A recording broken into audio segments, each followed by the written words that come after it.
justice. I'm looking for a change and I try, but I can't find it. I'm looking for a justice. I'm looking for a peace, but these guns on the streets keep popping, keep popping. Why can't we be finding peace?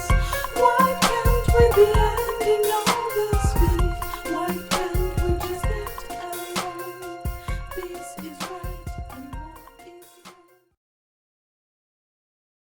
Is about black on black crime,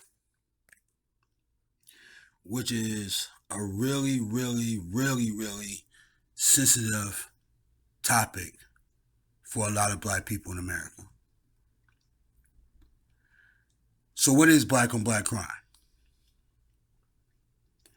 The way I look at black on black crime is a black person who commits another crime, well, a black person who commits a crime against another black person. To me, that's black on black crime. That's how I look at it. Black people take offense of the word black on black crime is because white people have said black on black crime in the past, which was interpreted by black people as being this stereotypical, dehumanizing word to somehow devalue the black male or the black culture. Somewhere along the line around that, pretty much. So I look at what they said. I really look at it. I look at, okay, the white man says, black on black crime. You're killing your own people. Right? What reason would he say it for? Right? Black on black crime, you're killing your people. And black people would interpret it as it being dehumanizing and whatever. But is it dehumanizing? Is killing your own people something that's dehumanizing? Is it something, is it even stereotypical? Because if you like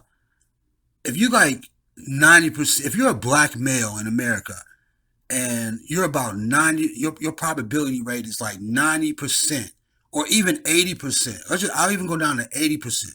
There's an 80% chance that you will be murdered by another black male. That has to be beyond stereotypical. Stereotypical to me is like saying, it's like overhyping something or overvaluing something. Like stereotypical cannot be attached to this. This is like reality, right? It's beyond stereotypical. I mean, I don't think it's overvalued. I mean, what more black people? But you got to be like 95 or 100% or some shit probability in order for it to be not stereotypical. We're talking about, excuse me, we're talking about like on the low end, 80%, there's an 80% chance that a black male, especially a black male who's listening to this right now, let me talk to you. There's an 80% chance that when you walk out that fucking door right now, you'll be murdered by another black male. And black people don't feel like that's a problem. And they don't feel like it's a problem because of words said by a white man. So if a white man says that I don't even think the white man said it that way. I think it's interpreted that way. I think what the white man did was just give data or something. And I think black people interpret it in a certain kind of way as being dehumanizing, but really it's actually happening. Black people are murdering other black people at a high rate in America. Some people may not be in them cities, but it doesn't mean it's not happening. Like one teacher told me that, oh, they don't kill black people like that over here. But I'm like, they do in Chicago. And you have to mention, I know a lot of black people hate when I mention Chicago. I'm not going to take Chicago off the fucking map in the United States. It belongs there. Chicago is not really a fucked up city. Chicago is really a beautiful city that just got some crazy ass fucking shit going on.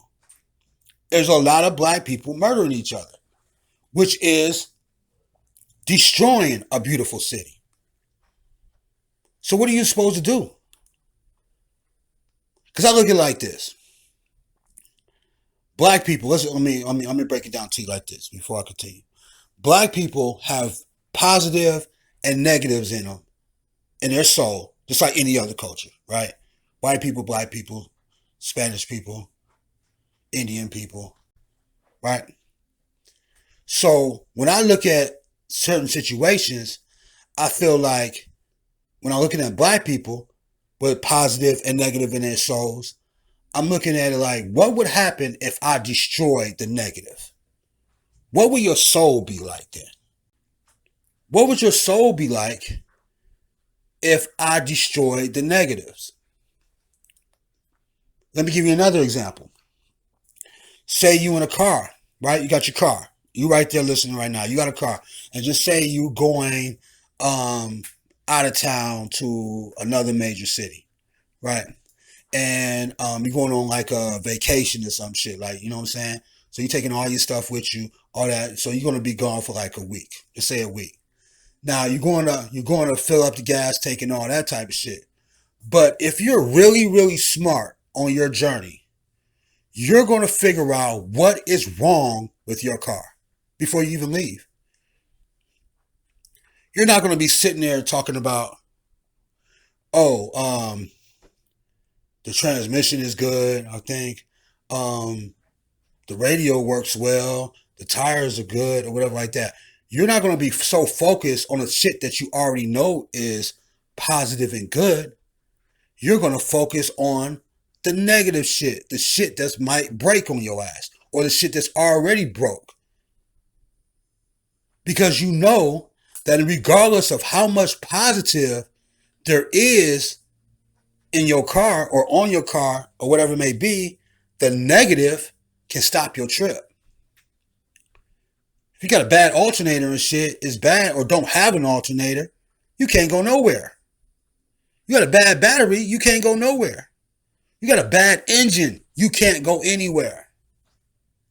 I can look at that car and say like, damn, it's got a good stereo system, but the engine is bad. Where the fuck am I really going in life? Am I getting to my destination?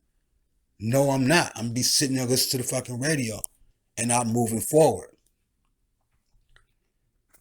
And that's what I pretty much look at as solving problems. It's like even with a kid, right? Even with a black kid, right? If a kid is drawing on the walls in your house, I'm not going to sit there and say like, oh, I'm just going to focus on the positive thing about the kid. I'm like, oh, that's a nice crayon. Oh, your hair looks nice today. Oh, your shoes look nice. No, I'm going to focus on what the problem is. The problem is you're drawing on the wall. And in this house, we don't draw on the wall. So what I'm going to do is I'm going to give you a visual with a verbal. I'm going to tell you it's bad. I'm going to tell you why it's bad. And I'm going to show you what you did. Just like a kid. I'm going to walk up to the wall and be like, hey, look. You're not supposed to be drawing on this wall right here. This wall is not to be drawn on. You know what I'm saying? You see what you did? Don't do that. This crayon right here, I'm going to show them the crayon. This is not supposed to be used for that. This crayon is supposed to be used for your coloring book.